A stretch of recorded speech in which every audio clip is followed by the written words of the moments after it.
Welcome to Coaching Uncut, a special series on the Unstoppable Woman podcast, where I take you behind the scenes and give you a peek into the private coaching I do with my clients. All of these coaching calls have been recorded with the permission from my clients who have generously allowed me to share these with you as a way of helping more people in this world. They give you access to master level coaching and the opportunity to learn the lessons that they're learning right along with them. Please keep in mind that these recordings are not studio productions and the audio quality may be less than ideal, but the content will take you far and help you become unstoppable. With that, listen in and learn.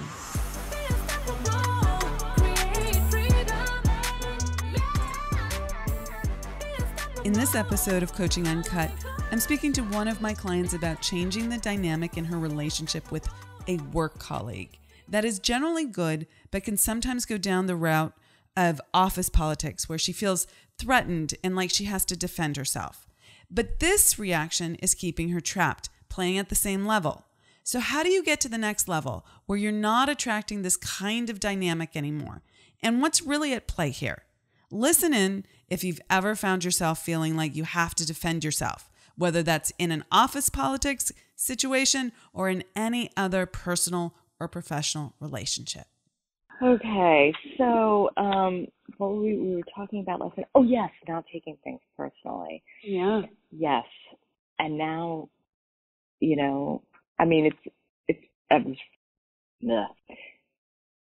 recognizing how often I'm in that place is sort of my other new awareness. Clearly, what I was trying to say last night over text was, and I know it's futile, but was like, I'm struggling with so how do you read the signals coming into you? Like, aren't there times when it is something that you not should take personally, but it is about you and there's a reason to feel something negative as a result? It's just what you do with that. I'm probably not explaining what I mean. No, I understand exactly what you mean. So what's the deal? What you mean. Versus sort of being naive, like, oh, don't take it personally, and everything's fine. And I know that's not what you mean. That's the tape that comes into my head. Is correct? What's the right way to think through that? So the first place that I want to start you off with is that you're in binary thinking here. You're in either or. Yes. Old habits, hard break, right? Yes. Yeah. But it's important to see, either, your thought process is either I don't take it personally, or it's flippant, right? It's naive, right? Yes. I don't, right? What if you didn't take it personally, but took it seriously? Or what if you didn't take it personally, but evaluated the situation and decided what your standards were, right? There's so many not taking it personally and alternative responses than rose-colored glasses that ignore any important data that this particular situation has for me. Okay? Right. And so that's a real thought pattern that keeps you stuck and not growing. So the thing we talked about initially was any place where you're in blame or saying that someone outside of you is responsible for how you're feeling, right? Right. That you stop and you use that as a trigger, as a positive trigger for an evaluation. And okay, so if I'm not going to take this personally, what would I do? What do I need? What needs to happen here?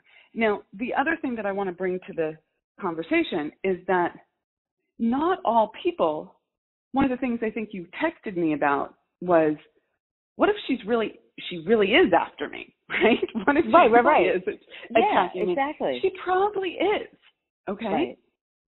Right. And still, what is your personal responsibility? What is your reaction going to be? I'm not going to take that personally. That's about her, not me. From this point on, up until now, it has been about you because you're vibrating at that level. You're in defense. You're Totally. Participating. But from this point on, this is not about me. I'm recognizing, and let's say you change this pattern as of today, right? And you're 100% on board. You're like, Amira, I got it. I'm on it, 100%. Yep. Then the law of subconscious momentum is in play. And for a while, you will get matched with what you've been putting out for years, okay? For years. And you have to let it go past you, continuing to be at this next level of awareness and beingness. Does that make sense? Yeah, I think it does. Let me just say because there's an accumulation of this pattern or putting this cause into effect, it may keep showing up for a while, even after I've recognized that I want to change the pattern. And so therefore, not just that you want to change the pattern, but that you're actually showing up differently. Changing it. Yeah. Right. But I think, tell me if this is right, that I'm consciously showing up differently now. And instances of the old trigger may continue to show up for a while. And rather than view that as some kind of evidence that I'm not changing, let them go past me and don't give a charge or energy to them. Correct. Is that what you're saying? Yeah. Correct. And more than just evidence that you're not changing, but evidence that it's not working or that the world works in this other way, not this way, right? You got to give it some time. And here's where the law of gestation comes in as well. So you see how all the laws work together. Yeah. Okay. So you have to change. You have to consistently change. You know how I speak about massive, immediate, and consistent action? It's like one time, oh, look, I showed up differently once and she didn't change, right? My outside circumstances are still the same. And that's entitled, okay? That's like, that's not realistic. I hate that word, but I'm going to use it in this case. Yeah. That's not how it works, okay? Right. You got to give the universe time to catch up with you. And that requires that you consistently show up in a different way. That's raising your own standards. And then what happens is there's these follow-on effects. You start making different decisions. You're not available for that. You show up differently. You get a job offer someplace else, right? Like all sorts of things happen, okay? Because you're not spending your precious energy on that. You're spending your precious energy on the things that are going to move you forward. Right. And, I'm like, yes, that's so, it totally makes sense. And the discipline, and, to your point, this is an example of holding myself to a higher standard. It's like, doubling down on not giving into the hook in the moment, or the sort of, in my way of thinking, bigger hook of, this is evidence that my new way of being is not taking, is not working, is not creating the new result because I expect it instantaneously. And that is Yeah, it works on so many levels, right? It's that, and then there's the stuff we've worked on previously, and where we started off with this, like the justice of it all, right? People get really, and you were really, but she is doing this, right? And like, I am right, and she is fucked up, and right?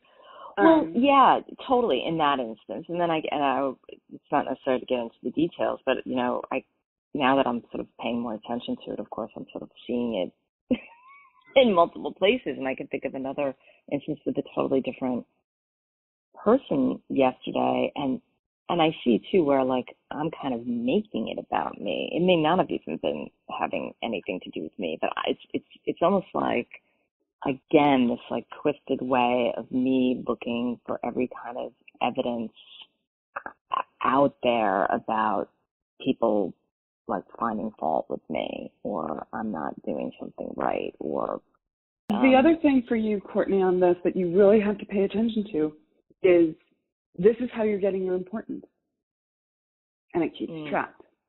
I'm important. Like, this is justifying your importance.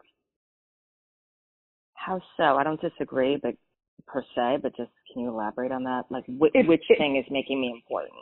Or if you're so wrapped up in what she's doing to you, you're getting attention there. You're getting your sense of status, importance, level of worth in this world. Why do you need that to be important? It's a false belief, but it's really based in our patterns as children where any attention was good attention. You know, it's sort of like PR now. Any PR is good PR, right? Yeah. It was like, oh, at least I'm getting some attention, getting the shit beat out of me, but at least I'm getting some attention, right? Like the abused child syndrome, right? No, totally. God, that's so twisted. I'm just taking it in and processing it. It just, this is an angle that never even occurred to me, because it's like, what do you mean? Because I'm important. I mean, I guess the whole, like, it's always about me is the thing about importance, but I wasn't, thinking, like, I associated the word importance with status in some way, or stature, and that feels disconnected from an interpretation that someone's trying to question my status or drag me down, and that whole dynamic and me complaining about it is somehow justifying my importance. I may be interpreting this wrong, but it's like, whoa, it's a mind bender. But again, too, and I hear what you're saying, but I'm still processing it. It's that discernment and binary thinking, getting away from, either I don't take it personally or I'm naive is what I wrote down, because that's the thing for me. Like, I've got a big hang up around being naive or like too trusting, or, I don't want to be stupid, quote unquote, and not see that someone's trying to run me down, or that someone's trying to challenge me, like in a power struggle, and I'm just like, la, la, la, Yeah. She very well may be. It's not, but it's not either or, okay? Right, and that's where you saying, well, what if I didn't take it personally, for example, but took it seriously, or, took in the information and then decided what I was going to do about it.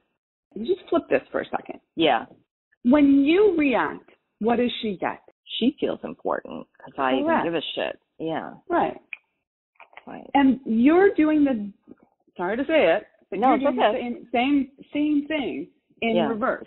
But now you have to step back. Is like, this what I want to feel important about? This is total effing waste of time. Okay? Right. This is really not why I've been put on this earth. Right. Period. Full stop. Right? Right. Oh my and God, to your and to your point, it takes discipline in the moment to not react in your old pattern way. There's no way around that. Okay? Yeah. There's no like, take this magic pill and you'll be easily able to just ignore that when it comes and just be a different person. No. The only way to do that is by having the experience and making a different choice. Right. So just to play on this a little bit further, because this is one of those like fog out areas for me. I know we talked about it the other day.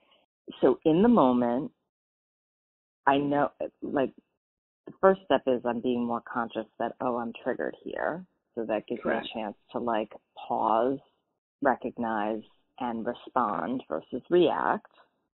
Gotcha. Where the fog out comes in, though, is like, okay, what's the response? Is it, I mean, and you can't really answer this specifically because each circumstance will have its particulars, but is the response, again, it's so conceptual, I'm having trouble putting it into words, like, is there sort of a way that I can think about how to approach coming up with the response that's staying away from the trigger? Like, how do I neutralize? Well, that's why I asked you, what would the chief HR officer do? Okay. Mm-hmm. And not that that's the only place that you're going, Okay, but it's right. one place. I hear what you're saying. Yeah. It's to that question, and we've talked about this before, but I'm glad you're bringing it up again.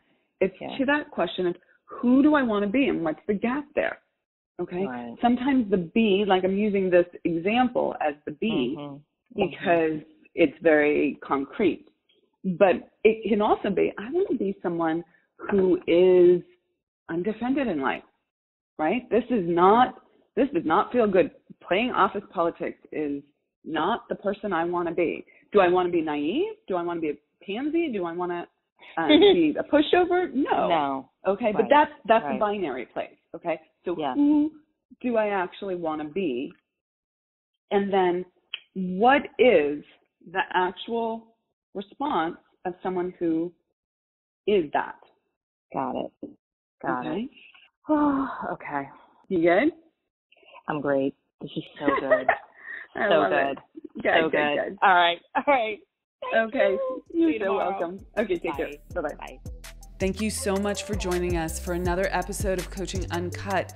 If you are loving what you are learning in these episodes, please do two things. Please share the love with another woman who you think could really benefit from this master level coaching. And second, if you're so inclined and you want to take your life and your business to the next level and it's time to scale, please reach out to us and schedule a consult at theunstoppablewoman.com/next level. So that's theunstoppablewoman.com/next level. See you in the next episode. Rock it out. Be unstoppable.